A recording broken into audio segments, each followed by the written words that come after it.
안녕하세요. 같이 기도하겠습니다. 우리를 구원하신 거룩하시고 자비로우신 하나님 아버지 감사합니다. 우리를 주님이 역사하시는 주님의 몸된 교회 안에 두시고 이 코로나 어려운 시기에도 늘 함께 하시며 지켜주시고 또 그 가운데서도 이 천국 복음을 전가할 수 있도록 기회를 주심도 또한 감사합니다. 앞으로 이제 진행될 사기 수양회를 위해서 저희들 마음을 모으고 기도하고 있습니다. 이번 하기 수양회를 통해서도 불쌍한 많은 영혼들이 주님께 돌아와 구원을 받을 수 있도록 역사해 주시옵소서. 그 일을 위해서 수고하는 모든 형제 자매님들 그 마음 속에 우리 주님께서 더욱 성령의 능력을 넣어주시고 손과 발에 또 주님께서 함께 일하시는 동역자가 되어 주시옵소서. 오늘도 주님의 말씀으로 주님을 더 가까이 하는 시간 되기를 원합니다. 주님 도와주시옵소서. 예수 그리스도 이름으로 기도드렸습니다. 아멘. 성경 고린도전서 15장을 찾겠습니다. 고린도전서 15장입니다. 9절로 10절 말씀. 고린도전서 15장 9절로 10절 말씀입니다. 나는 사도 중에 지극히 작은 자라. 내가 하나님의 교회를 핍박하였으므로 사도라 칭함을 받기에 감당치 못할 자로라.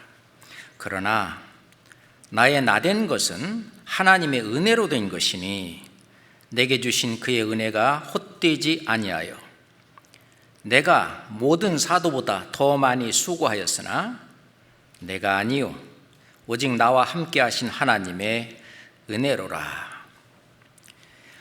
오늘은 하나님의 은혜라고 하는 제목을 가지고 성경에서 말씀하시고 계시는 하나님의 은혜와 또 우리보다도 먼저 하나님의 그 은혜를 받은 분들의 이야기와 또 우리가 받고 있는 하나님의 은혜, 그리고 하나님의 은혜에 보답하는 우리 신앙의 선배들의 모습들을 한번 같이 살펴보고자 합니다.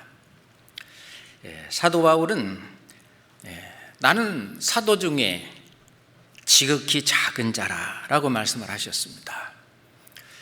실은 신약성경 반 이상을 기록하신 사도 바울은 저희들이 볼 때는 사도 중에 가장 큰 자다라고 생각할 수 있는데, 사도 바울은 나는 사도 중에 지극히 작은 자라. 왜냐하면 내가 하나님의 교회를 그렇게 핍박을 하고 하나님의 말씀을 전했던 그 스데반 집사를 돌로 쳐서 죽이게까지 하는 그 일에 앞장서기도 했던 그 복음의 회방자, 핍박자, 그 나를 구원하시고 나를 인도하신 그 하나님의 그 은혜. 그래서 실은 나는 사도 바울은 말씀하시기를 사도라 칭함을 받기에 감당치 못할 자다. 그래서 나의 나된 것은 하나님의 은혜로 된 것이니 은혜로 된 것이지 내가 뭐 잘나서 내가 뭐 조금이라도 뭐 해서 사도가 된 것 절대로 아니다. 지금 현재 사도로 내가 복음을 전할 수 있는 그 모든 것은 다 하나님의 은혜로 된 것이다 말씀하시면서 내가 하나님께서 내게 주신 그의 은혜가 헛되지 아니하였다. 그래서 내가 모든 사도보다 더 많이 수고하였다. 사도 바울은 자신 있게 이 말씀을 기록하고 있습니다.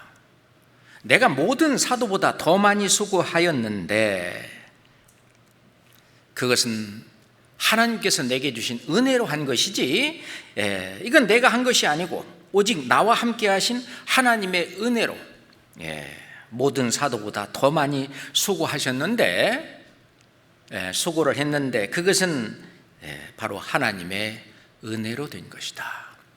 그렇습니다. 사도 바울은 하나님의 그 은혜로 구원을 받고, 그리고 하나님의 은혜로 나머지 생애를 살았습니다. 하나님의 은혜. 우리가 하나님의 은혜를 떠나서는 한시도 살 수 없습니다. 물고기가 물을 떠나서는 결코 살 수 없는 것처럼, 실은 구원받지 못하고 이 세상을 사는 모든 사람들도 하나님의 은혜를 입고 살고 있습니다. 실은 이 우주와 만물을 창조하시고 그리고 생명을 주신 것은 100% 하나님의 은혜입니다. 이 경이롭고 신비로운 삼라만상을 한번 바라보세요. 그 모든 피조물들, 그 모든 각양각색의 모든 식물들과 그리고 동물들, 그리고 사람인 나까지, 이 된 모든 것은 다 하나님의 은혜로 된 거예요. 한번 생각해 보세요. 이 지구를 내가 만들어서 내가 살라고 한번 해보세요. 이게 가능한 얘기인가? 이 엄청난 우주를 내가 한번 만들고 그리고 내가 여기서 한번 살라고 해보세요. 인간으로서는 너무나 불가능한 그런 엄청난 일을 우리를 살게 해주신 그 하나님, 그 하나님이 해주신 그 혜택을 입는 그 은혜. 그래서 이사야서 45장 18절에 여호와는 하늘을 창조하신 하나님이시며 땅도 조성하시고 견고케 하시되 헛되이 창조치 아니하시고 사람으로 거하게 지으신 자시니라. 사람이 바로 나잖아요. 나를 거하게 하려고 이 모든 것을 다 창조하신 하나님, 그 말씀에 나는 여호와라, 나 외에 다른 이가 없느니라 라고 말씀하셨습니다.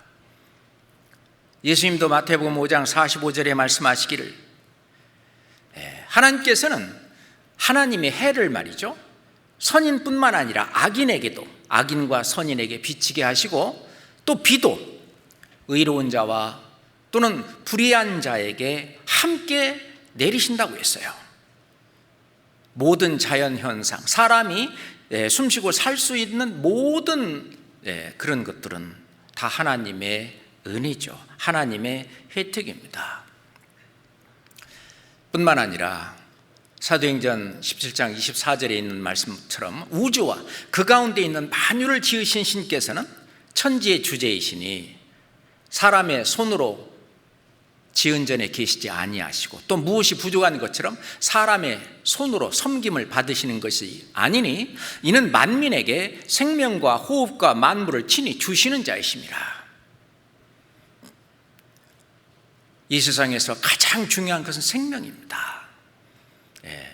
네가 천하를 얻고도 이 목숨을 잃으면, 생명을 잃으면 무슨 소용이 있겠느냐라고 말씀하신 우리 주님께서 만민에게 생명과 호흡과 만물을 친히 주시는 자이십니다. 모든 것을 창조하시고, 실은 이 세상의 물질계의 그 원소가 지금 118개가 있다고 지금 과학자들은 말을 하고 있습니다. 우리 보고 그 원소 118개를 만들어 가지고 이 지구와 우주를 한번 만들어 봐라. 불가능한 얘기죠. 그 하나님께서는 그 우주와 만물을 창조하시고 그리고 나를 위해서 그걸 다 보존하시고, 너희가 하늘의 법도를 아느냐? 저 하늘도 하나님께서 정하신 그 법칙에 따라서 너무나 정확하게 움직이고, 태양계 그리고 우리가 살고 있는 이 은하계 그리고 이 모든 대우주가 바로 나를 위해서 존재한다는 그 엄청난 사실, 창조주가 이 모든 것들을 창조하시고 그리고 나에게까지 이 생명을 주신 것은 하나님의 은혜입니다.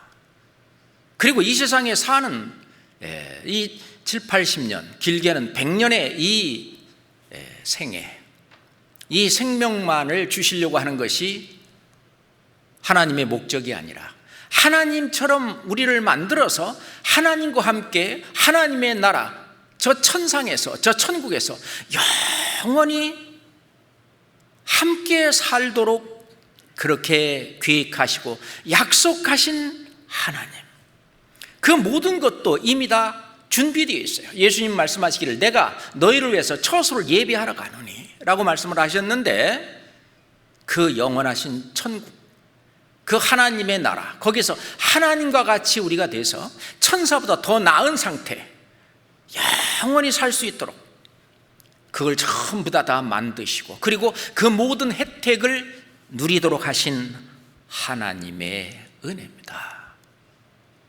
큰 사랑이죠. 그 크신 하나님의 사랑, 그 크신 하나님의 은혜. 그 중에서도 우리 사람에게는 영원을 사모하는 마음을 주시고, 그 영원을 사모하는 마음, 영생을 찾는 마음은 바로 구원받고 싶은 마음이죠. 그래서 이 구원, 히브리서 2장 3절에 이같이 큰 구원을 등한히 여기면 어찌 피하리라고 말씀하신 그 구원, 그 구원을 주시는 것도 하나님의 은혜입니다. 우리가 구원을, 나를 구원하기 위해서 내가 할 수 있는 일은 털끝만큼도 없어요. 완전히 100%, 1000% 하나님이 다 해놓은 그 사실을 그냥 믿음으로 받아들이기만 하면 된다고. 그것을 가슴으로, 마음속으로 그것을 받아들이기만 하면 그것이 바로 네 거라고, 선물로 줄 거니까 바로 네 거라고. 구원을 주시는 것도 100% 하나님의 은혜입니다. 그래서 디도서 2장 11절에 말씀해 보면은 모든 사람에게 구원을 주시는 하나님의 은혜가 나타났다. 하나님은 모든 사람에게 줄 구원을 미리 다 만들어 놓으시고 준비해 놓으시고, 어떤 사람이든지 구원 못 받을 사람이 없도록 하나님은 그렇게 해놓으셨는데, 그것도 하나님의 은혜입니다. 이 구원이 얼마나 커요. 저 천상에서 천사들보다 더 높은 그런 지위에서 하나님과 함께 영원히 함께 영생을 누리면서 그 최고의 어떤 기쁨, 최고의 어떤 즐거움, 그 평강과 안식과 그리고 행복과 만족과 그 모든 것들이 구비되어 있는 그 천상에서 살 수 있도록 해주신 그 구원, 모든 사람에게 구원을 주시는 하나님의 은혜가 나타났다. 우리는 그 하나님이 주시는 그 구원을 받은 사람입니다. 뭘로? 100% 은혜죠. 에베소서 2장 5절에 보면은 너희가 은혜로 구원을 얻은 것이다. 에베소서 2장 8절에 보면 너희가 그 은혜를 인하여 믿음으로 말미암아 구원을 얻었나니 이것이 너희에게서 난 것이 아니요 하나님의 선물이라. 은혜죠. 하나님의 은혜입니다. 이 구원은 100% 하나님의 은혜예요.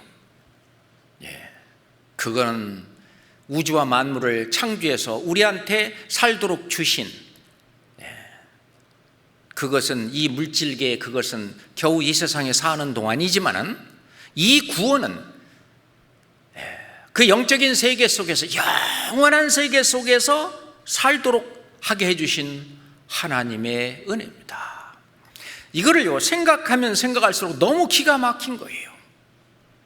그것은 바로 예수 그리스도의 비밀이고, 하나님이 창세 전부터 계획하신 그 우리에게 주시기로 했었던 영생의 복이죠. 성경 디모데 후서 1장 9절 보겠습니다. 디모데 후서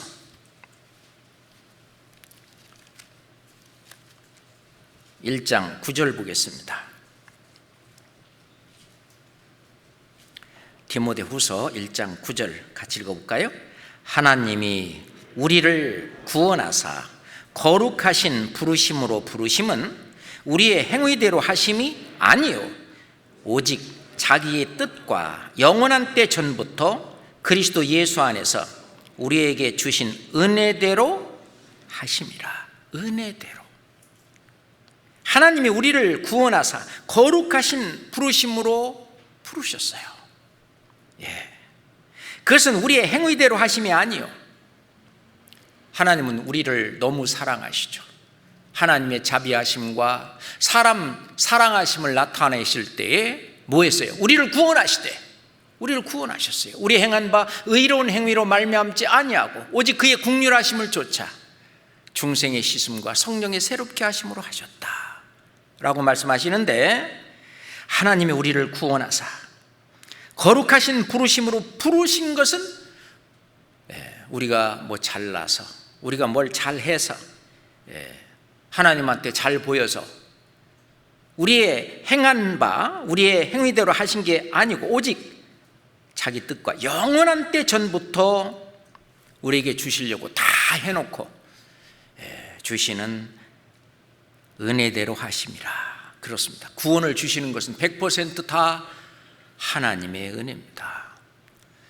그러면은 우리의 영혼을 구원하신 그 구원만 은혜로 주시고 이제 나머지는 네가 다 해라, 그게 아니고 그 다음도 계속 은혜입니다.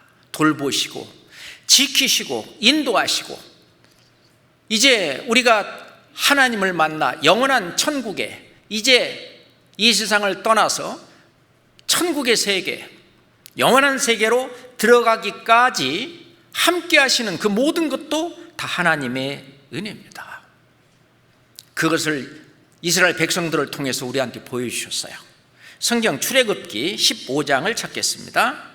창세기 바로 다음에 출애굽기 15장 13절부터 보겠습니다. 출애굽기 15장 13절부터 18절까지 제가 천천히 읽어보겠습니다.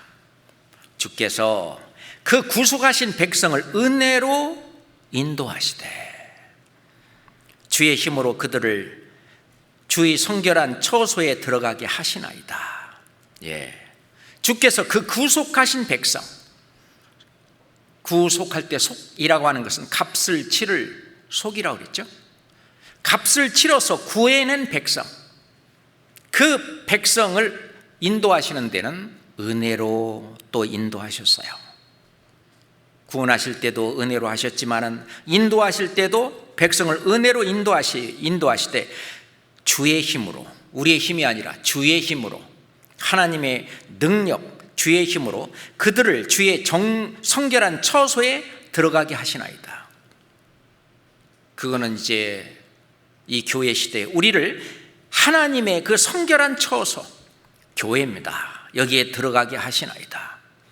열방이 듣고 떨며 블레셋 거민이 두려움에 잡히며 에돔 방백이 놀라고 모압 영웅이 떨림에 잡히며 가나안 거민이 다 낙담하나이다. 그것은 아무나 할 수 있는 쉬운 일이 아니잖아요. 오로지 천지를 지으신 창조주, 절대자, 그분만이 할 수 있는 일인데, 자기들이 믿고 있는 어떤 우상이나 또는 이 세상 사람들이 의지하고 있는 그 뭘 갖고도 할 수 없는 일이기 때문에 열방들은 듣고 떨고, 16절 놀람과 두려움이 그들에게 미침에 주의 팔이 큼을 인하여 그들이 돌같이 고요하여 싸우되 여호와여 주의 백성이 통과하기까지, 곧 주의 사신 백성이 통과하기까지 하였나이다. 이스라엘 백성들이 이제 그 애굽 땅에서 홍해를 건너서 광야를 다 통과할 때까지, 그거를 뭐라냐면 주의 사신 백성이라고 그랬어요. 여기 사셨다고 하는 것은 구속입니다. 사셨다, 바이, 산다 그 말이죠. 값을 주고 구속하신 하나님께서 구속하신 그 백성이 이제 광야를 다 통과하고 이제 가나안 땅에 들어가는, 가나안 땅은 천국의 그림자입니다. 그러니까 다시 말해서 교회 시대에 우리도 이제 구원받고 나서 홍해를 애굽에서 이제 어린 양의 피로 구속함을 받고 이제 세상과 완전히 구별되는 홍해에서 침례를 받고 이제 옛사람은 죽고 새 사람으로 다시 이제 홍해에서 오로지 하나님을 섬기며 사는 나머지 생애를 살다가 결국은 요단강을 건너서 이제 천국에 들어가는, 이것은 우리 교회 시대의 하나의 그 그림자잖아요. 이 광야 시대, 이 광야에서 그 많은 그 열방들이 있지만은 우리를 대적하고 또 우리를 좀 모함하고 우리를 핍박하고 우리를 힘들게 하는 그런 많은 세력들, 그들을 전부 물리치고 누가? 주의 힘으로 하나님께서 주의 백성이 이 광야를 통과하기까지, 이 광야 같은 세상 이걸 통과하기까지 그렇게 하신 거죠. 17절에 주께서 백성을 인도하사 그들을 주의 기업의 산에 심으리이다. 여호와여, 이는 주의 처소를 삼으려고 예비하신 것이다.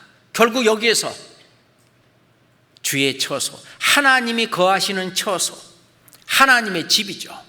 교회입니다. 지금 현재로 말한 주여, 이것이 주의 손으로 세우신 성소로서이다. 이건 거룩한 곳이에요.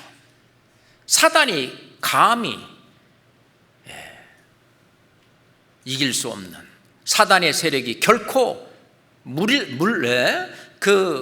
이길 수 없는, 무너뜨릴 수 없는 아주 견고한 성스러운 그런 장소죠. 18절에 여호와의 다스리심이 영원 무궁하시도다 하였도다. 하나님께서 다스리심이 여기부터 시작해서 이제 영원 무궁까지 연결되죠.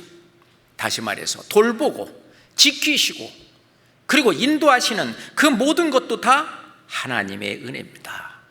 13절을 다시 한번 같이 읽겠습니다. 주께서 그 구속하신 백성을 은혜로 인도하시되 주의 힘으로 그들을 주의 정결한 처소에 들어가게 하시나이다. 결국은 천국에까지 이렇게 인도해 나가신 겁니다. 우리가 사는 동안에 이 육신이 또는 죄성이 아직 없어지지 않았기 때문에 때론 죄를 짓고 계속 하나님을 배반하고 그러지만은 늘 사유하시는 하나님, 용서하시는 하나님, 그 하나님은 은혜로우신 거예요. 하나님의 은혜로. 그래도 우리가 부모님께서 아이가 그 부모님을 말을 어기고 때론 대들고 때론 세상 말로 땡깡도 부리고 뭐라고 하지만 그래도 또 용서하고 받아주고 하는 것처럼 우리가 이 세상을 사는 동안에 하나님이 그렇게 하시잖아요. 이스라엘 백성들이 얼마나 말을 안 들었습니까?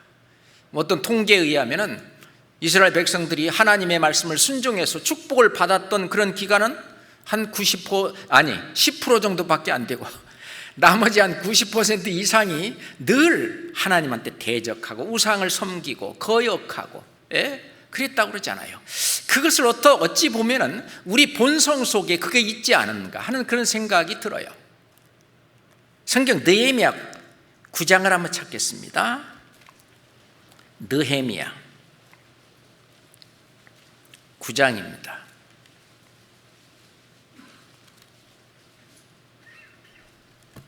느헤미야 9장 16절부터 느헤미야 9장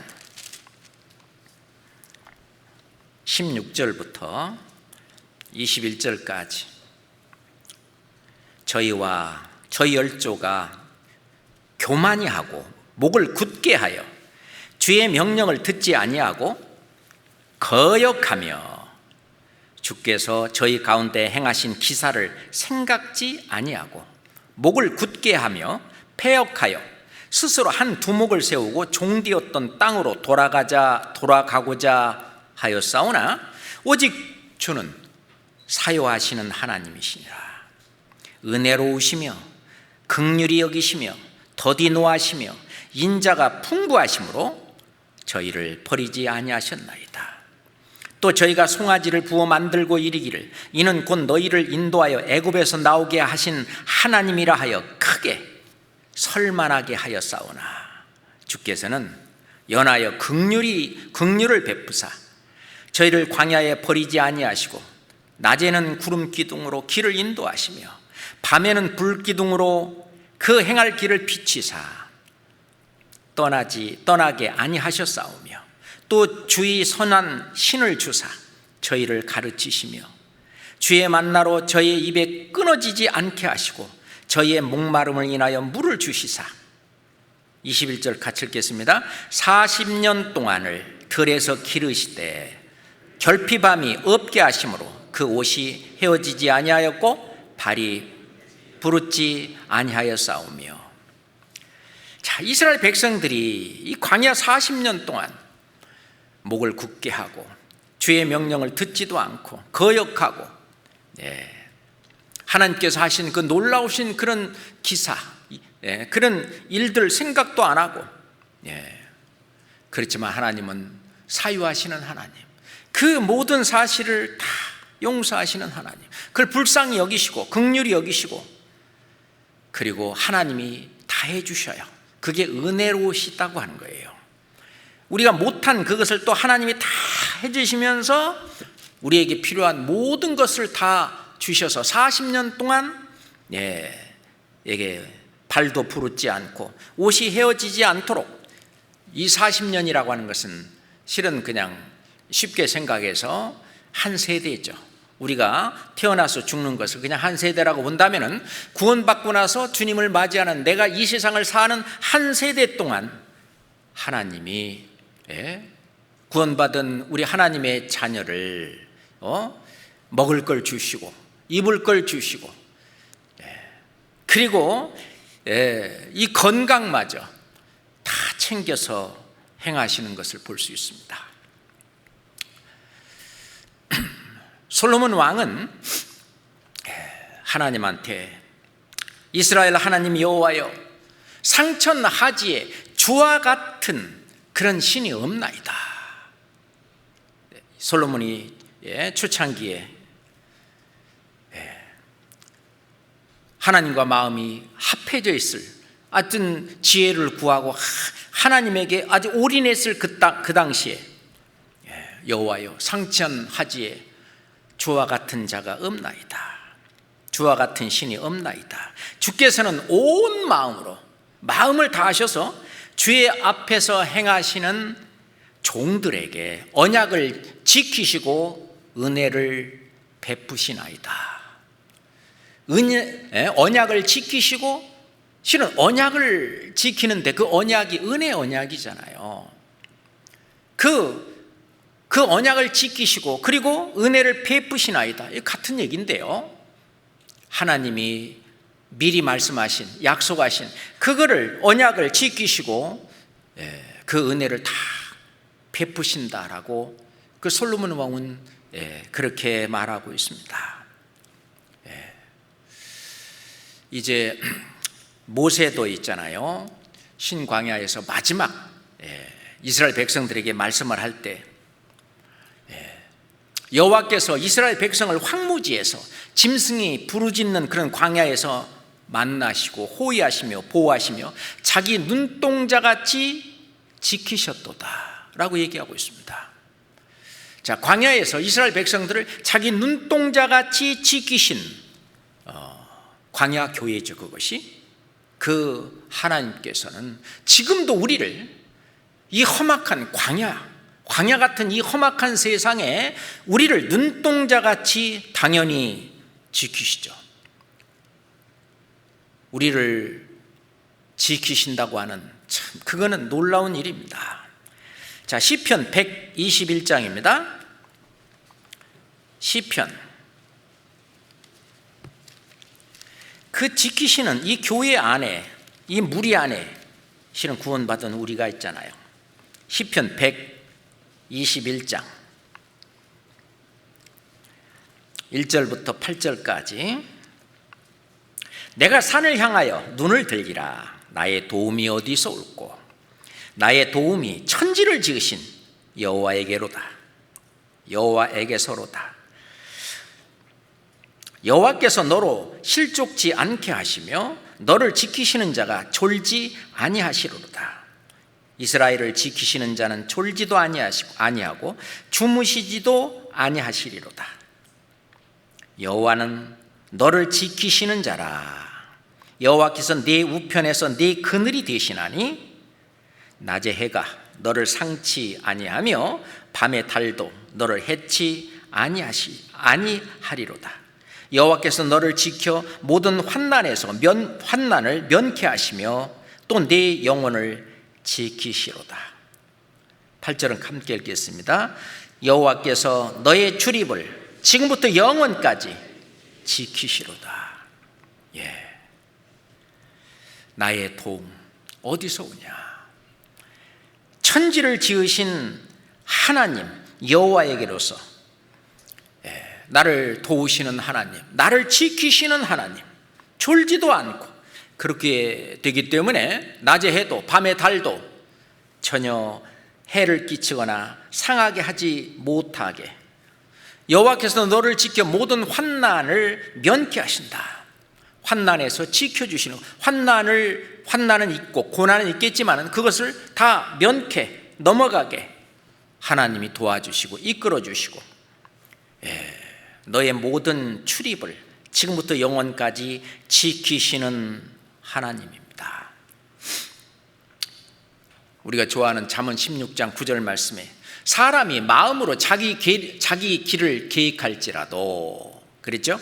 그 걸음을 인도하시는 자는 여호와시니라.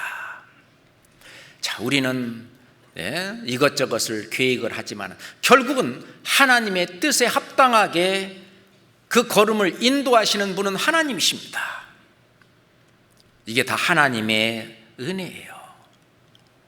예레미야 선지자는 여호와여 내가 알거니와 인생의 길이 자기에게 있지 아니하니 걸음을 지도함이 걷는 자에게 있지 아니하니이다.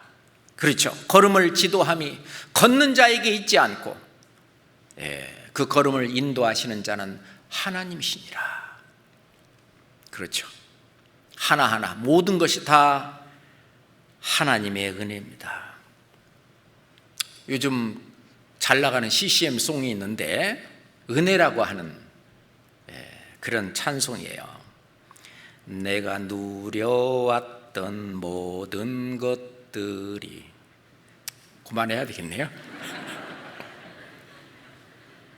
내가 지나왔던 모든 시간이, 내가 걸어왔던 모든 순간이 당연한 것 아니라 은혜였어.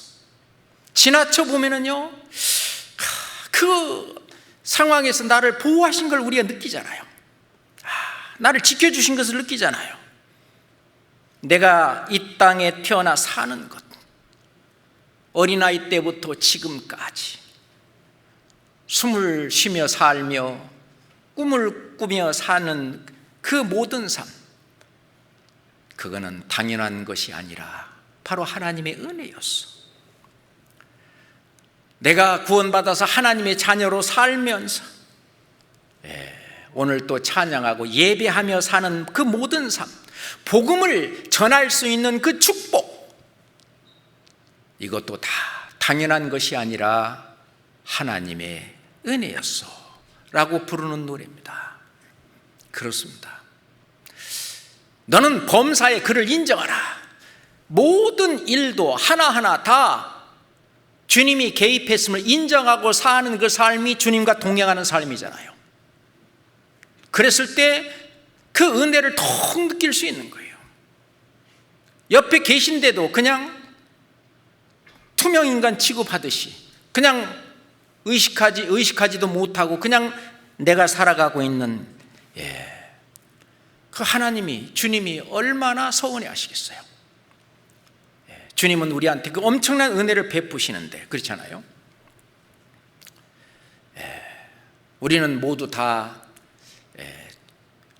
예수 그리스도가 머리가 되어 있고, 그리고 그 몸에 모두 다 지체입니다. 그렇잖아요. 이 몸의 지체, 몸의 모든 지체들은 전부 다 자기 역할들이 있어요. 그렇잖아요. 손은 손대로, 발은 발대로, 이 속에 있는 모든 그 내장 속에 있는 모든 기관들 또는 뼈, 그리고 뭐 힘줄, 이 안에 뭐 그 뭐 호르몬, 혈관, 등등 그 많은 그 이 몸에 지체들이 있는데 일하지 않는 지체는 없습니다. 그렇잖아요. 그것처럼 교회 안에 있는 주님의 몸된 교회의 우리 형제 자매들은 교회 안에서 일하지 않는 형제 자매들은 아무도 없는 거예요. 모두가 다 일을 하는 겁니다. 근데 그 일이 전부 일을 주신 것, 그거 다 하나님의 은혜라는 거예요. 아까 고린도전서 15장 10절에 있는 것도 사도 바울이 말씀하신 것도 나의 나된 것은 하나님의 은혜로 된 것이니.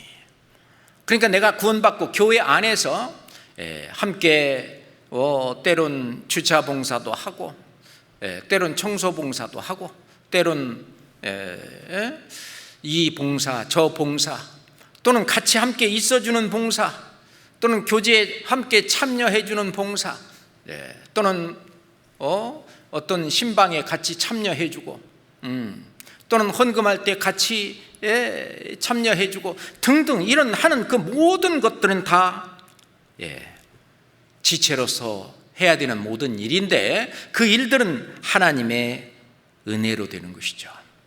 하나님의 은혜입니다. 그 하나님께서 은혜로 다 그게 주시는 은사예요. 어떤 분이 그러더라고요. 은사는 뭐냐? 내가 아주 쉽게 잘할 수 있는 그것이 다 은사다. 쉽게 그냥 휴지 하나 내가 줄 수 있으면 주는 것도 줍는 것도 은사라는 거예요. 어떤 두 부부가 사는데 남편은 어질러 있거나 그 꼴을 못 보고, 이제 아내는요 어질러졌으면 어때? 그게 눈에 안 들어온다는 거예요. 그래 이제 그런다고 늘 불만을 갖고 있었는데, 아유 말하느니 차라리 내가 줍고 뭐하고, 이제 그렇게 하고 뭐 화장품 같은 거 뚜껑을 열어놔도 닫지도 않고, 그럼 자기가 그 꼴을 못 보니까 가서 닫아놓고, 이제 그게 이제 그러니까 내가 참 그것을 할 수 있는 것, 그것이 이제 눈에 거슬려서 할 수 있는 그 일을 하는 그게 은사다, 그렇게 얘기를 하더라고요. 그게 맞는 것 같아요. 그죠?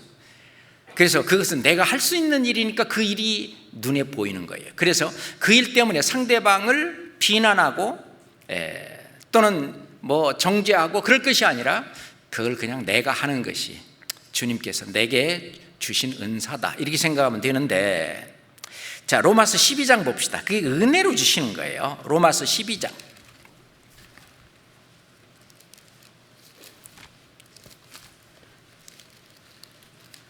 로마서 12장 3절부터 보겠습니다. 로마서 12장 3절부터. 내게 주신 은혜로 말미암아 너희 중 각 사람에게 말하노니 마땅히 생각할 그 이상의 생각을 품지 말고 오직 하나님께서 각 사람에게 나눠주신 믿음의 분량대로 지혜롭게 생각하라.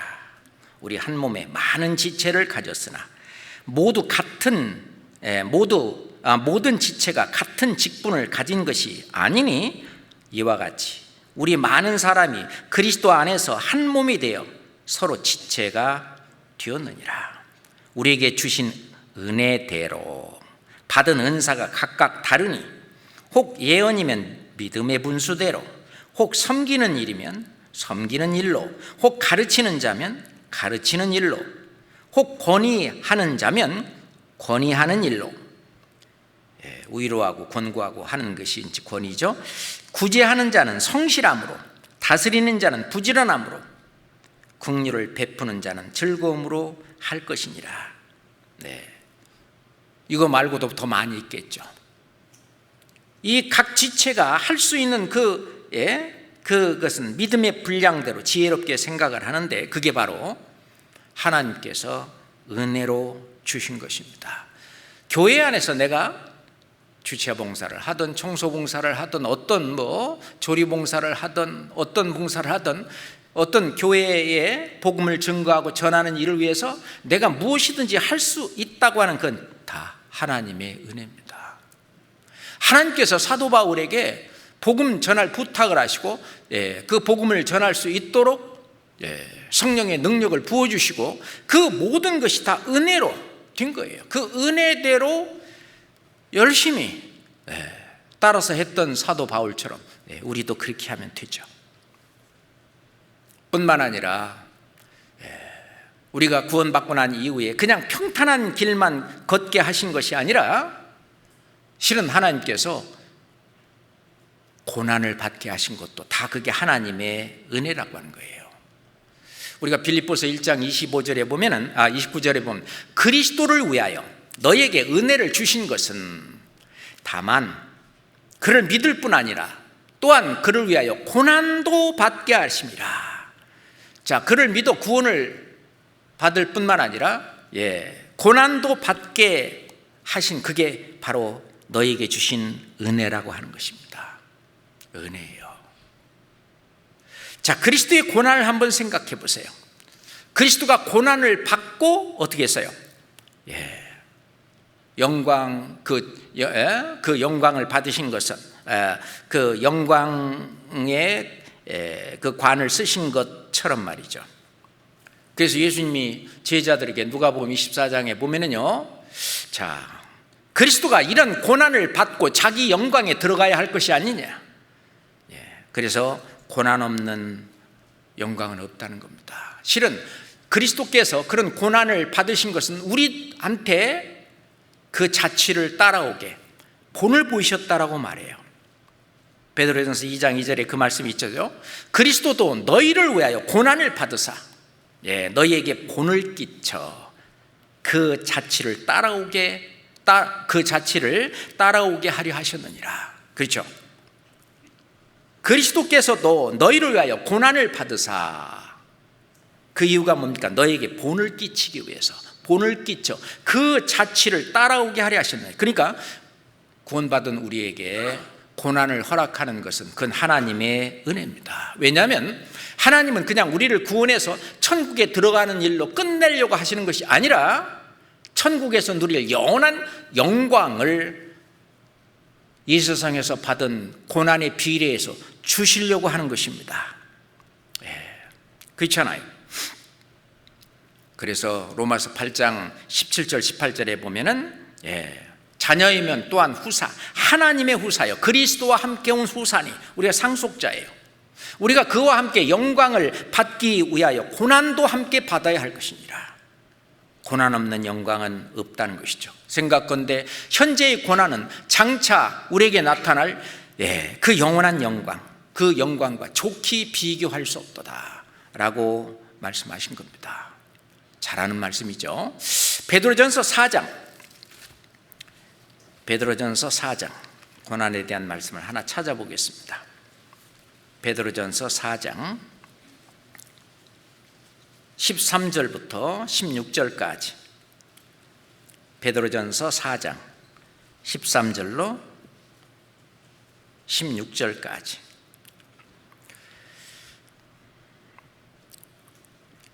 예, 13절을 함께 읽겠습니다. 오직 너희가 그리스도의 고난에 참여하는 것으로 즐거워하라. 이는 그의 영광을 나타내실 때에 너희로 즐거워하고 기뻐하게 하려 함이라. 너희가 그리스도의 이름으로 욕을 받으면 복이 있는 자로다. 영광의 영, 곧 하나님의 영이 너희 위에 계심이라. 너희 중에 누구든지 살인이나 도둑질이나 악행이나 남의 일을 간섭하는 자로 고난을 받지 말려니와, 만일 그리스도인으로 고난을 받은 즉 부끄러워 말고 도리어 그 이름으로 하나님께 영광을 돌리라.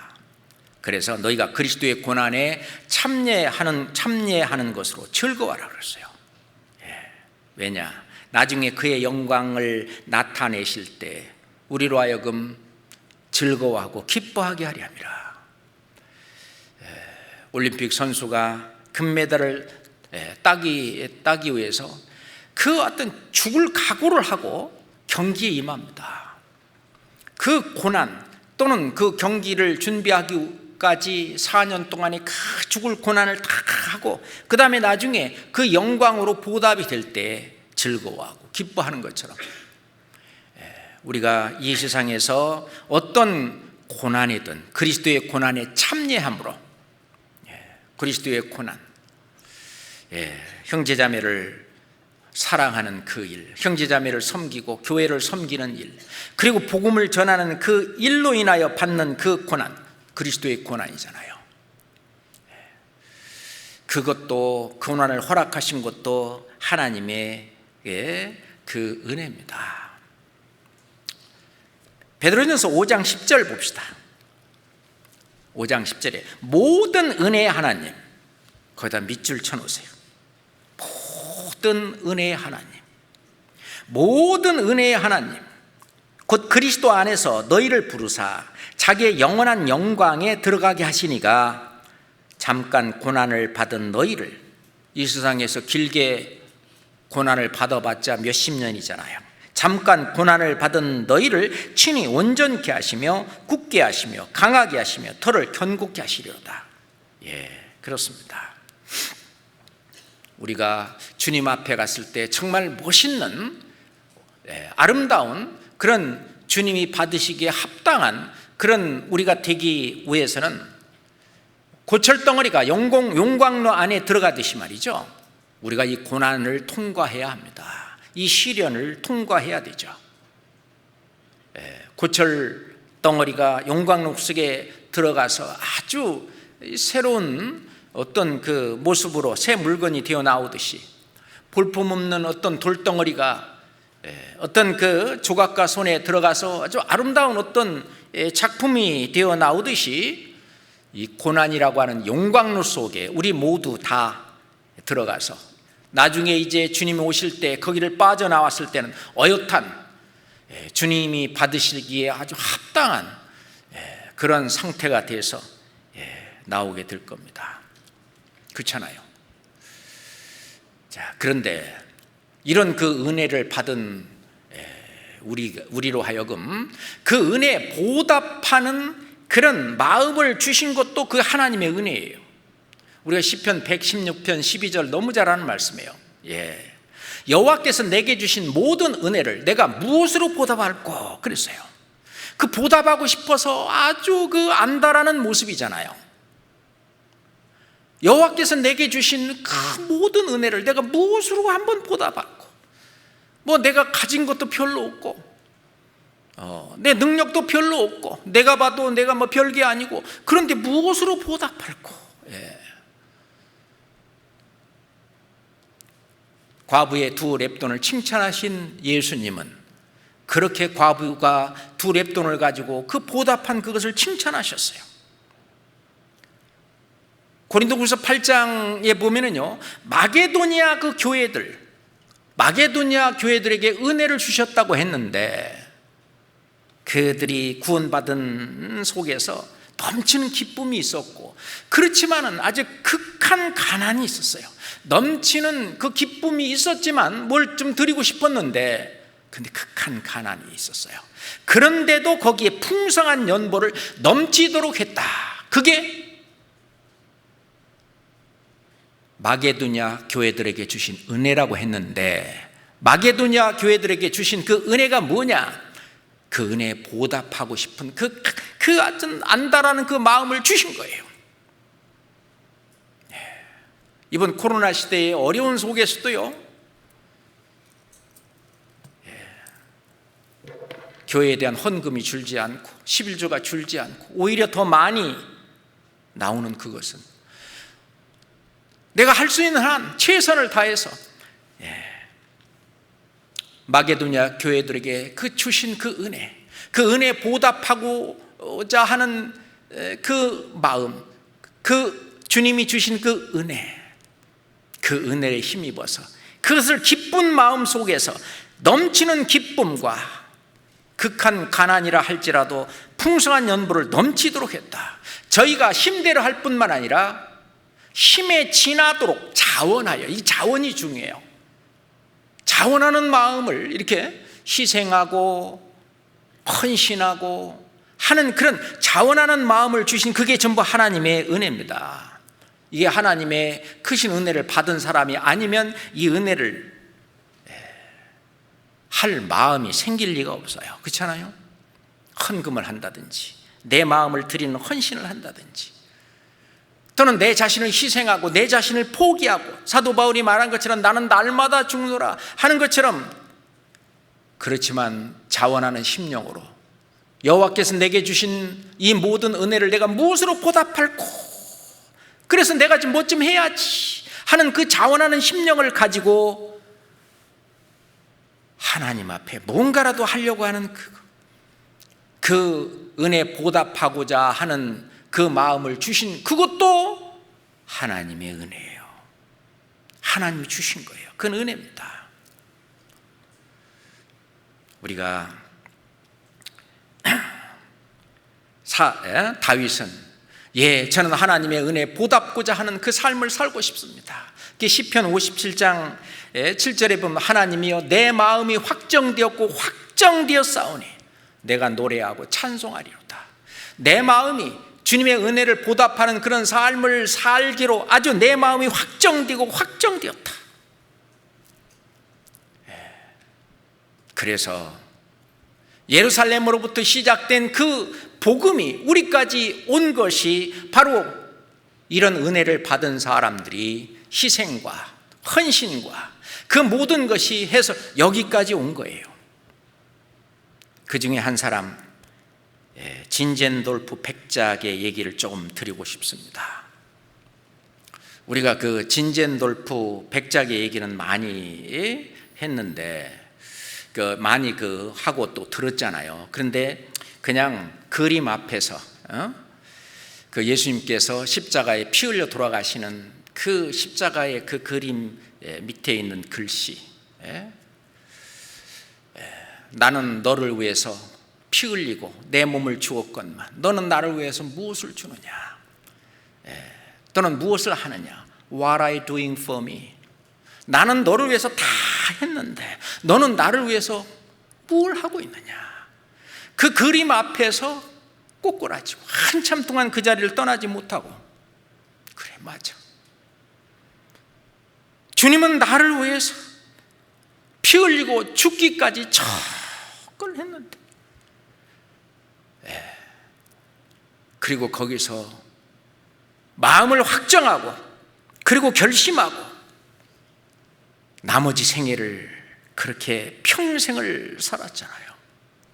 그 주님의 마음으로 평생을 살은 진젠돌프 백작, 그 사람은 1700년에 태어났습니다. 독일의 드레스덴이라고 하는 곳에서 그 백작의 아들로, 그 아버지가 백작이면 또 자기도 물려받기 때문에 백작으로 태어났는데, 태어난 지 2달 만에 아버지가 돌아가셨어요.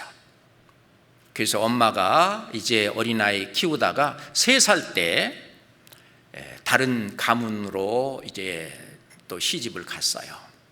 그런데 이 백작의 그 백작이 영주거든요. 그 영지를 소유하고 있어요. 그래서 영주, 큰 넓은 그 지역에 이제 영주의 아들이니까 나중에 이제 그 영주가 돼서 그걸 상속받아서 영주가 될 그런 몸이기 때문에 그 아들을 데리고 갈 수가 없어서 자기 어머니는 외할머니한테 맡겼어요. 외할머니가 그 3살부터 10살까지를 길렀습니다. 그 7년 동안에 이 진젠돌프의 신앙의 기틀을 마련했어요. 어머니도 이 경건주의 구원받고, 이 개신교입니다. 경건주의. 그리고 이 외할머니도 마찬가지고, 꼭 그 디모데의 어머니 유니게와 그 다음에 외할머니 로이스를 통해서 디모데가 이 어렸을 때부터 신앙 교육을 받았듯이 이때 잘 받았어요. 실은 교회 학교에서 제가 해보니까 가장 중요한 시기가 이제 교회 학교가 시작되는 그 유치부가 제일 중요한 것 같아요. 이때에 진짜 잘 이 어린 마음 속에, 이 백지 속에 이 신앙의 밑그림을 잘 그리게 되면은요, 그것이 평생 갑니다. 그랬던 이 진젠돌프, 이제 10살 때부터 17살 때까지는 할례 대학이라고 가는데, 거기는 경건주의, 그리고 구원받은 사람들도 거기 있고 개신교 학교입니다. 거기에서 프랑크라고 하는, 특히 이 경건주의자, 이 사람 밑에 사사를 받으면서 이제 신앙을, 이제 구원받고 신앙을 돈독히 하게 됩니다. 거기서 벌써 선교사들을 그때 벌써 파송을 했는데, 그 선교사들을 만나서 선교에 대한 아주 깊은 영향을 받습니다. 10살부터 17살 그 사이에 나도 저렇게 선교를 해야 되겠구나, 이제 그런 마음이 있고, 그 할례 대학을 다니는 그 시절에 열심히 성경을 연구했고 공부했고, 경건 생활을 위해서 겨자씨 모임을 만들어 가지고, 그리고 거기서 성경 읽기 운동을 하고, 그리고 외국 선교에 대한 꿈을 다졌다고 합니다. 그리고 이제 18살, 19살 이때 2년 동안은 그 비텐베르그 대학에서 법학을 공부했고요.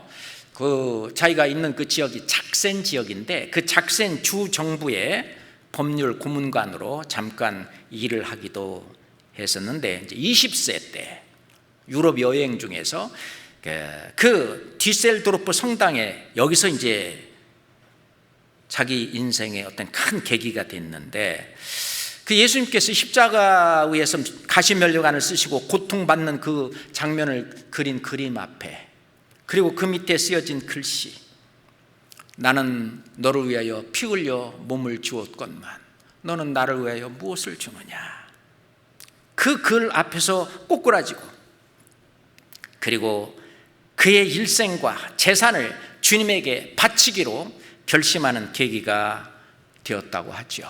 그때 나이가 20세입니다. 이 젊었을 때 진짜 하나님 앞에 자기 자신을 드리기로 결심하고 작정하고 확정하는 게 너무너무 중요한 거예요. 그리고 이제 22살, 이제 성년이 돼서 합법적으로 이제 영지를 상속받게 됩니다. 그 지역이 오바라우치라고 하는 영지인데, 거기 영주가 됩니다. 그게 지금 현재 독일의 동북부에 있는 작센주에 있는데, 자기 영지 한 곳을 있잖아요, 모라비안 그 형제단에게 신앙의 피난처로 제공을 하게 됩니다. 그게 이제 모라비안 교회가 거기서 또 계속되고, 그리고 국내 선교와 해외 선교가 이제 본격적으로 시작이 되죠. 그리고 35살 때 모라비안 교회 감독으로, 이제 감독이란 말은 이제 거기 목사입니다. 목사로 해서 이제 안수를 받고 60세 죽을 때까지 이제 이단이라고 하는 그런 어떤 시비 속에서 계속 뭐라 그럴까요? 피해 다니면서, 그러면서 미국으로, 영국으로, 독일 여기저기로 다니면서 복음을 전하면서 선교를 하면서 자기 재산을 거의 다 선교하는 일에, 복음을 전하는 일에 다 바쳤습니다. 이 진젠돌프는요, 이 모라비안 이 교회의 일로 인해서 카톨릭으로부터 이단으로 몰렸습니다. 그래서 나중에는 이 모라비안 이 교회가 이제 이단이 아니라고 나중에 공인되기에 이르렀는데, 그때까지 약 20여 년을 떠돌아다니면서 그러면서 복음을 전하고 선교의 일을 했습니다. 실제로 귀족으로 태어나서 그가 평생 대부분 아주 고된 그런 여행을 많이 했고, 하나님 나라를 위해서 평안한 생활을 하는 것을 포기하고 평생을 주님께 바친 삶을 살았습니다. 그래서 그에게는 이 땅에서 소외된다든지 핍박을 받는다든지 왕따를 당하는 것은 별 문제가 아니었고, 오로지 어떻게 하든지 간에 복음을 전하여 죽은 영혼들을 살리는 그 일이 자격이 있는 최고의 관심사였다는 것이에요. 이런 걸 쭉 이렇게 제가 이렇게 좀 조사를 하면서 우리 교회의 모습이 그렇구나. 아프리카에 있는 어느 한 목사님은 있잖아요. 피곤하고 힘들고 뭐 하다가도 누가 하나 상담해 달라고 이렇게 요청이 오면 힘이 불끈 난대요. 오로지 한 영혼이라도 건지는 그것이 우리 교회 형제자매들이 최고의 관심사잖아요. 그래서 진젠들보 그는 국경의 경계선을 넘었고 종족의 경계선도 넘었고 피부색의 경계선도 넘었고 자신이 백작 출신의 귀족이지만은 신분의 경계선도 뛰어넘었다고 합니다. 그리고 그는 예수 그리스도의 성품을 어떻게든지 닮으려고 해서 그는 온유하고 겸손한 성품을 자꾸 자기가 가지려고 하고, 그래서 다른 사람들한테 어떻게든지 설득하고 그리고 스스로 모범을 보이면서 참고 기다리며 하나님의 일을 해냈다. 그리고 이제 70세 1760년에 이제 하나님의 품으로 돌아간.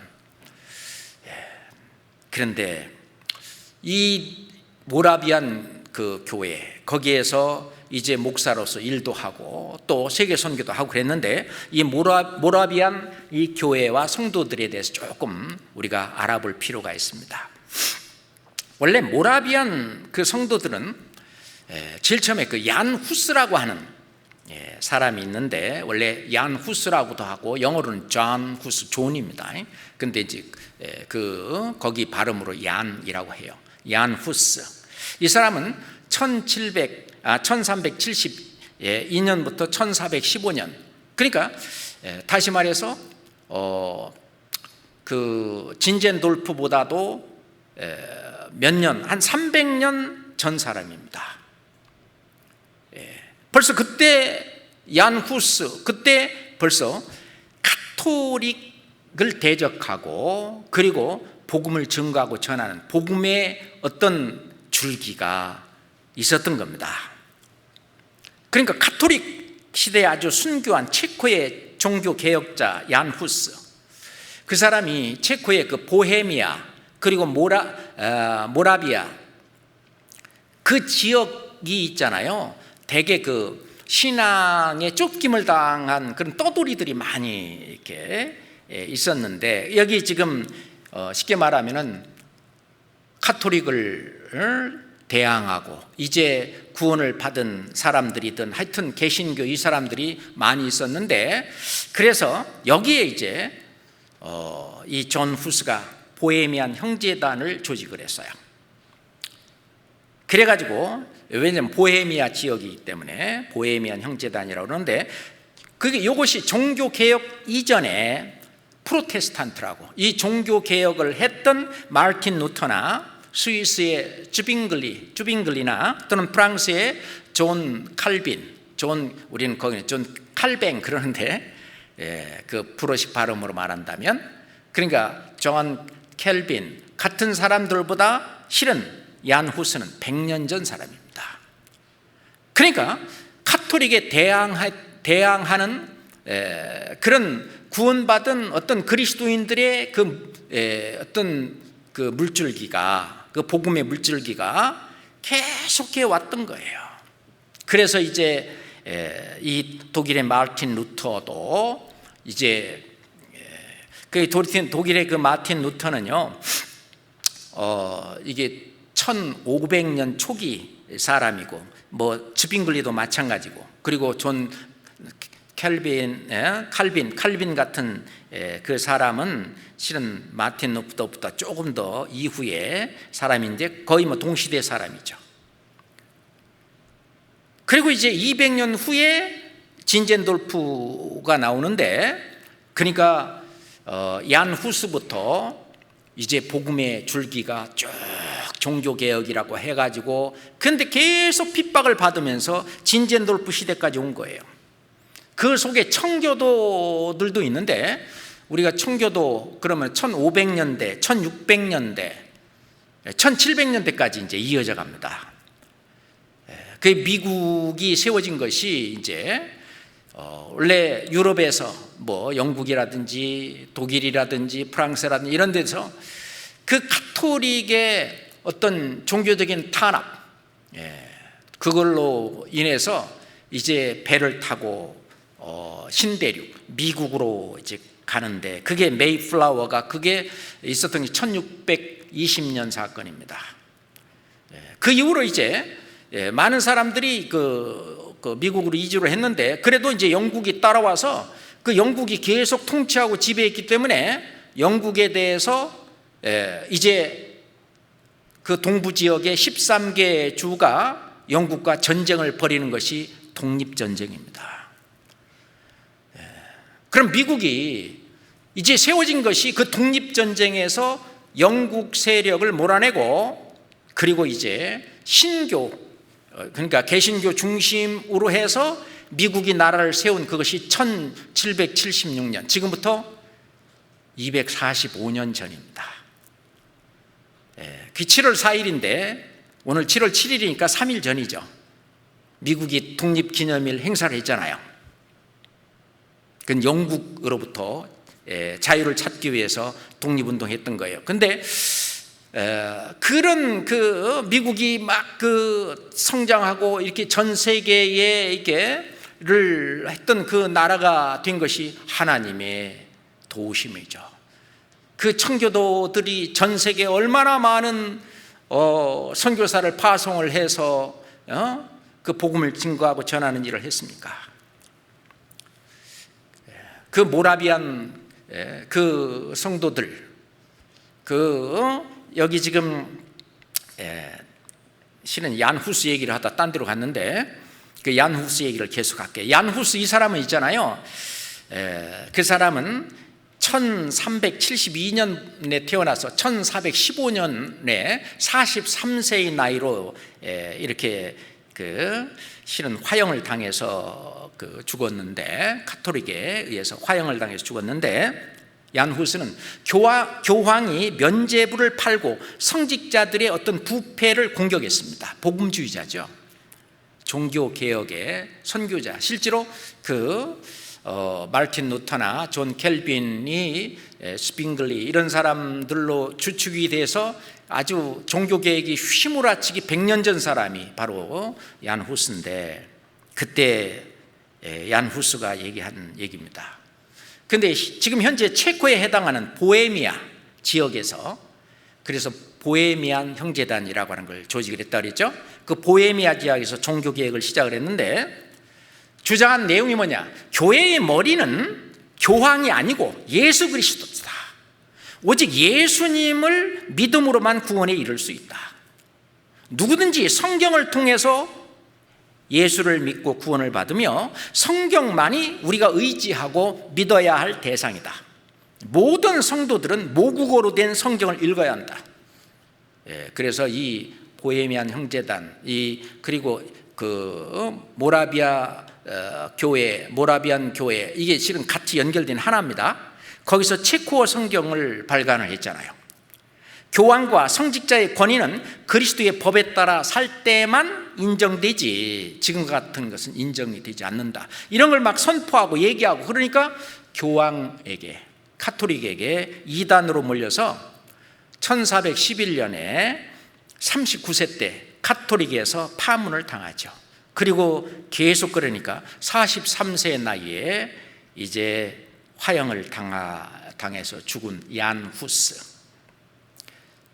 그 정신을 이어받아 가지고 얀 후스 이후에 거듭난 그리스도인들이 그리스도의 박해를 피해서 여러 나라로 막 흩어졌습니다. 이 얀 후스 뒤를 쫓는 그 사람들을 잡아서 막 다 죽이려고 하는, 꼭 사도행전 8장을 보는 것 같아요. 스데반이 죽고 나서 막 예루살렘에 큰 핍박이 나자 이제 예루살렘에 살고 있는 이 구원받은 이게 그리스도인들이 막 여기저기 사도 외에는 다 흩어졌다 그랬죠. 그런 것처럼 흩어졌어요.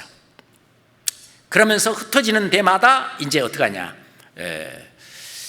복음이 전해지고 하는 그런 복음의 그 줄기가 계속됐죠. 그런 가운데 이제 복음이 많이 전해지고, 그래서 이 개신교에 이제 세상 사람들이 올 때는 개신교인데 이 개신교의 세력이 좀 강해졌어요. 그래서 우리가 역사 속에 종교 전쟁이 딱 두 개 있잖아요. 십자군 전쟁과 30년 전쟁이에요.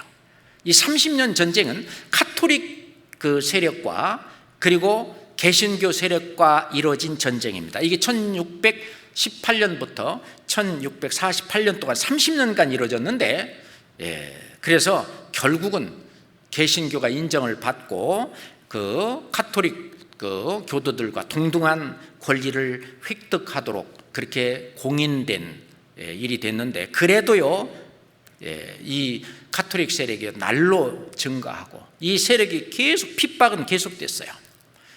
지금 현재 체코고 옛날엔 그 독일 지역이었는데 거기 보헤미아 지역과 모라비아 지방에 남아있는 그 그리스도인들이 박해 속에서 신앙을 지켜오고 있었어요. 그런데 이제 보헤미아 모라비아 그 지역에 카톨릭을 지원하는 합스부르크 왕가 그들이 통치를 하게 됐는데, 교황의 명을 받아갖고 카톨릭 사람들을, 그러니까 개신교 사람들을 카톨릭으로 강제로 개종하는 그런 정책을 강하게 시행을 했습니다. 그럼 거기 계속 살려면 카톨릭으로 개종을 하든지, 그 이전에는 그냥 그런 대로 그 핍박 가운데에서 몰래 숨어서 예배도 드리고 전도도 하고 그렇게 했는데, 이제는 카톨릭으로 개종하냐, 그렇지 않으면 신앙을 지키기 위해서 다른 지역으로 도망가느냐, 이런 선택의 기로에 있을 때에 이 보헤미아 사람들, 모라비아 지역에 살고 있는 사람들, 이 사람들이 이제 피해서 진젠돌프가 영지로 있는 그 지역으로 가게 됐는데, 거기 동북부에 있는 작센주입니다. 그리로 갔어요. 그리고 이제 이 진젠돌프한테 우리가 여기 살 수 있도록 해주라. 그러니까 진젠돌프도 구원받고 이 같은 그 마음을 갖고 있는 이 진젠돌프가 그렇게 하자고. 그래서 독일 변방입니다. 거기에 이제 와서 이 모라비안 그 성도들 또는 보헤미안 성도들이 거기에 와서 그 피난민 공동체를 세우게 됩니다. 그래서 협동 농장식으로, 지금 뭐 이스라엘의 키부츠 모샤부 그런 식으로 있잖아요. 함께 생산하고 함께, 그러니까 사도행전에 있는 그 신앙의 어떤 공동체의 모습을 거기서 실현을 했는데, 그 지역을 뭐라고 했냐면 헤른후트라고 그랬어요. 이름을 지었습니다. 그 헤른후트라고 하는 뜻이 뭐냐? 그래서 하나님의 피난처라는 뜻을 갖고 있어요. 헤른후트 또는 그것이 이제 모라비안 교회의 어떤 중심이 됐는데, 현재 독일하고 체코하고 그리고 폴란드 이 국경선 지역에 위치한 작은 마을입니다. 지금 독일의 작센주 괴를리츠 지구에 있다고 그러는데, 지금 현재도 인구가 한 5천 명 정도밖에 넘지 않는 작은 시골 마을이라고 그래요. 근데 이게 1722년에, 그러니까 이게 지금 누구요? 저기가 진젠돌프가 이제 영주가 된 나이가 22살인데 그게 1722년에요. 영주가 되고 나서 이제 거기에 협동 농장 마을이 세워졌습니다. 그 모라비아 지역에서 일로 왔다 그래서 모라비안 형제단 또는 모라비안 교도 그렇게 이제 불렀는데, 그거는 다른 사람이 그렇게 이제 부르는 이름입니다. 자기들은 그렇게 안 불렀고요. 그런데 나중에는 이 진젠돌프가 이 교회를, 이 무리를 이끌게 됐습니다. 그러니까 이 합스부르크, 이 카톨릭을 하는 이 왕가 그 압력에 의해서 그 작센주 그 왕궁에서 있잖아요, 이단 조산위원회가 생겨가지고 3차례에 걸쳐서 이 헤른후트 공동체를 조사하게 됐습니다. 그래서 이대로 듣다가는 완전히 그 영지 전체를 빼앗기겠다 싶어가지고 완전히 그 아내한테 이 영지를 전부 다 이제 넘기고 아내가 그 모든 재정 관리를 해서 헤르누트 공동체를 보호했다고 합니다. 그런데 이 모라비안 이 성도들은 땅끝까지 복음을 전하라는 주님의 명령을 그들의 지상 과제로 받아들여 뜨거운 가슴을 가지고 압을 다투어 복음을 들고 선교지로 나갔습니다. 처음에 겨우 300명 가량의 피난민들로 시작했는데 나중에는 해외로 100명 이상의 선교사들을 파송했다고 합니다. 1747년에 3차 조사위원회에서 헤르누트 공동체가 이단이 아니다라고 이제 공인을 했다고 그러는데, 이 모라비안 교회는 선교 지향적인 교회, 진젠돌프의 어떤 선교의 어떤 다짐했던 그것을 불태울 수 있는 터전이 된 교회가 모라비안 교회입니다.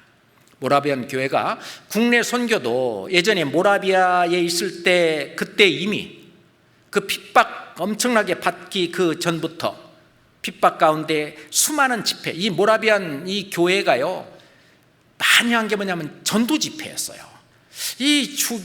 제가 이걸 조사하면서 우리 교회의 모습하고 똑같아요. 이 집회를 엄청나게 많이 하는데 복음을 많이 전해가지고요 많은 교회가 설립이 됐는데, 그때 당시 체코 일대에 약 200개 교회가 있고 10만 성도의 교세를 갖게 되었다고 합니다. 그래서 카톨릭 세력에서 결국은 이제 나중에는 이제 공인할 수밖에 없었던 그런 일이 됐겠죠. 해외 선교는 지금 이때가 1700년도니까 지금부터 한 300년 전입니다. 그때는 비행기도 없고, 그 외국 선교를 하려면 배 타고 가야 하고 뭐 이렇게 해야 될 그때에 진젠돌프가 60세에 소천하기까지 28년 동안, 그러니까 1722년부터 1760년까지 해외 선교사를 226명을 파송했고요. 그로 인해서 해외에 구원받은 사람들이 6125명이라고 이렇게 통계가 있더라고요. 그러면서 그 사이에 많은 순교의 피도 흘렸다고 합니다. 그럼 이 뒷감당은 뭐가 있냐? 모라비안 교회가 이 뒷감당을 다 했다라고 말합니다.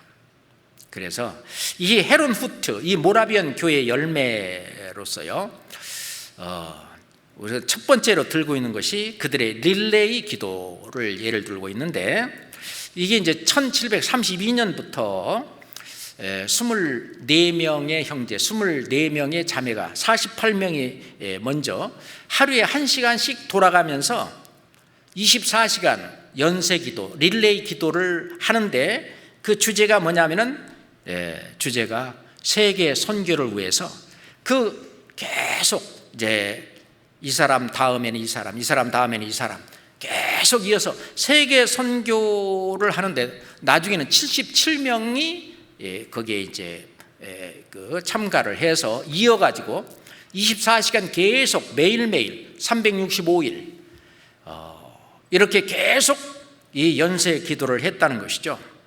문헌에 의하면 이 연세 기도가 100년간 계속됐다라고 전해지고 있다고 합니다. 이 기도가 계속되면서 성도들은 하나가 됐고, 그리고 서로 사랑했고, 말씀 사모 운동이 일어났고, 교회는 부흥이 됐고, 하나님의 은혜가 넘쳐나게 되었다라고 얘기하고 있습니다. 그리고 이제 그리스도의 사랑에 붙들린 그들, 복음 들고 전 세계에 나갔는데, 나에게 신발 한 켤레만 있으면, 오늘 신발 한 켤레만 있으면 나는 복음 전하러 나가겠다, 뭐 그렇게 선언한 사람도 있고요. 근데 1732년부터 1760년까지 이 진젠돌프가 이 모라비안 교회를 이끌고 있을 때에 선교사 파송이 226명이라고 그랬잖아요. 근데 개신교 전체 그 기간, 종교개혁 이후에 그 기간 동안에 선교사를 파송했던 수보다 더 많은 수였다고 합니다. 그리고 나서 모라비안 선교회는 그 이후 200년간 1930년까지 3,000명의 전임 해외 선교사를 해외에 파송함으로 개신교 근대 선교에 불을 질렀다. 그리고 해외 교회의 성도 수가 국내의 모라비안 교회의 성도 수보다 3배나 더 많았다고 얘기합니다. 그들은 12명 중에 1명의 비율로 복음 들고 선교지로 뛰어나갔다고 얘기합니다. 어떤 때는요, 선교 지망자가 너무 많아가지고 제비를 뽑아 보내기도 했고요, 서인도 제도, 거기 노예들을 선교하기 위해서 스스로 노예로 팔려가기도 했다고 전해지고 있습니다. 그리고 모라비안 선교사들은 여러 면에서 선교의 모범을 보였는데 대부분이 평신도 자비량 그런 선교사였다고 얘기하고요, 선교지의 그 언어를 스스로 배워가지고 그들의 언어로 복음을 전했고, 또 그들과 함께 살면서 삶과 희생으로 복음을 전했다고 합니다. 이 모라비안 성도들이 좀 우리가 잘 아는 대로 감리교 창시자 요한 웨슬레를 변화시켰죠. 요한 웨슬레 또는 찰스 웨슬레, 이 미국의 조지아주로부터 초청을 받아 선교사로 이렇게 대서양을 항해하는 배를 탔는데 그 배가 파손될 것 같은 아주 심한 풍랑을 만났는데, 폭풍을 만났는데 사람들이 다 죽음의 공포에 떨고 있었다죠. 그때 전혀 당황하지 않고 평화롭게 찬송하고 있는 한 무리를 발견했는데 이들이 바로 모라비안 성도들이었습니다. 이들이 바로 미국의 인디안들에게 복음을 전하기 위해서 떠나는 그런 모라비안 성도들. 그 요한 웨슬레는요, 미국 선교에 실패를 하고 영국으로 돌아와 가지고 이 일이 계기가 되어서 모라비안 성도들의 어떤 전도 집회에 참석했다. 거기서 거듭남을 체험했다는 거예요. 거기서 구원을 받고, 그로 인해서 요한 웨슬레의 가슴이 뜨거워짐으로써 온 영국의 복음의 불길이 타오르게 됐고 영국을 뒤흔드는 아주 뛰어난 복음 전도자가 되었다. 그리고 또 윌리엄 캐리, 근대 선교의 아버지라 부르는 윌리엄 캐리,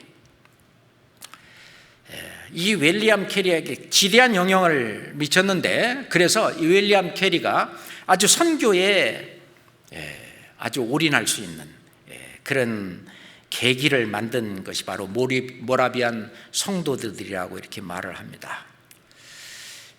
그 이제 자기 교회에서 보라, 이 모라비안 그 교도들이 하는 걸 한번 보라. 우리들은 그들을 본받아야 한다. 그들은 말씀에 복종하고 전 세계를 다니며 이방인들에게 복음 전하는 것을 우리보다 앞서 행하고 있다. 그래서 교인들에게 외쳤다고 이렇게 전해지고 있습니다. 실은요, 중세 암흑시대에 교회사 겉으로 드러난 이 교회사 그 밑줄기 속에 천국 복음의 줄기는 계속되어 왔고 그것이 실은 우리까지 온 것입니다. 우리는 또 모라비안 그 성도들, 그 교회 못지않게 우리 교회는 2007년에 세계 선교의 해를 발표를 했고 선포를 했고, 그 이후로 지금 10몇 년이 지났는데 78개국이라고 하는 그런 나라에 복음을 전했고, 그렇죠? 이 짧은 기간에. 그리고 지금 선교사 가정이 지금 175가정이나 지금 현재 나가 있는 그런 상태 아닙니까? 우리 뒷감당을 지금 우리가 다 하고 있고요, 같은 마음으로 늘 기도하고 교제하고 있고요. 그리고 나가서 선교를 통해서 지금 대충 구원받은 그 성도들 그 수를 대충 보면 약 3만 6천 명 정도 해외의 형제자매들이 구원받고 우리가 전한 그 복음을 듣고 구원을 받고 이렇게 천국 소망을 갖고 지금 살고 우리와 함께 교제하고 있으며 함께 복음을 전하고 있잖아요. 그렇죠? 우리가 지금 당하는 핍박, 그거는요 예전에 그 복음을 앞서서 전하던 그런 교회들에 비한다면은 그 큰 핍박은 아닌 것 같아요. 그죠? 그들이 참 순교를 당하면서 죽음을 당하면서 이리저리 쫓겨다니면서 받았던 그런 핍박들, 그런 환난들, 주님이 그런 것까지도 허락하셨는데 우리가 더욱 여호와께 받은 모든 은혜를 내가 무엇으로 보답할꼬? 그 보답하는 그 마음을 주시는 그것도 하나님의 은혜죠. 우리가 이 하나님의 은혜 가운데에서 살고 있는 우리들, 정말 하나님이 기뻐하시는 하나님의 처소가 되고 하나님의 거룩한 성소가 되는 하나님의 교회라고. 실은 저도요, 여기에 있다고 하는 것이 너무너무 진짜 뭘로 표현할 수 없을 정도의 어떤 다행스러운 일이고 또 행복한 일이고 너무 진짜 자랑스러운 일이고, 이곳에서 주님 맞이하는 그날까지 각자 나는 나대로 맡은 일을 열심히 해야 되겠다. 그것이 하나님의 은혜를 보답하는 길이 아닌가라고 생각을 해봤습니다. 기도하겠습니다. 하나님 아버지, 하나님께서 예수 그리스도를 통해서 하신 그 은혜, 너무나 큰 은혜를 받고 지금 주님이 거하시는 주님의 몸된 교회 안에서 그 모든 일들도, 살아가는 모든 것들이 다 하나님의 은혜 가운데 살고 있습니다. 또한 하나님의 은혜에 보답고자 하는 그런 간절한 마음을 주신 그것도 또한 하나님의 은혜입니다. 아버지 하나님, 우리가 하나님의 은혜로 살다가 결국 우리 주 예수 그리스도를 만날 수 있도록 인도하시고 도와주시옵소서. 우리 교회를 통해서 더욱 더 많은 영혼들이 살아날 수 있도록, 구원을 받고 천국 소망을 가질 수 있도록 축복해 주시옵소서. 이제 다가오는 하계 수양회를 통해서도 그 많은 영혼들 불러 모아 주시고 그들에게 하나님의 말씀을 심어 주시고 구원을 받아 우리와 함께 복음을 전할 수 있는 축복을 허락해 주시옵소서. 우리를 사랑하시는 우리 구주 예수 그리스도 이름으로 기도드렸습니다. 아멘.